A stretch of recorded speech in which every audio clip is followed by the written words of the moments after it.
mimpi memakai baju kurung itu apa takbirnya. Ini pula mimpi pakai baju kamis, baju kurung. Ni baju macam saya pakai ni dia panggil kamis, juga dipanggil baju kurung. Begitu. Sesungguhnya takbir mimpi pakai baju kurung itu ada macam-macam juga. Maka di sini dikeluarkan oleh Imam At-Tirmizi hadisnya bahawa Nabi SAW ada mimpi melihat orang memakai baju kurung, dan telah ditakwil mimpinya itu di hadapan sahabat-sahabatnya.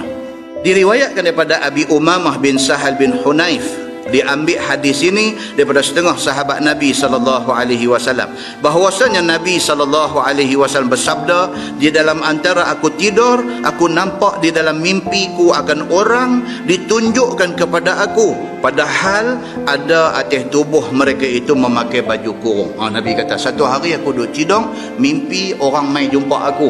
Orang yang mai ni pakai baju kurung, pakai baju kamis, pakai jubah putih.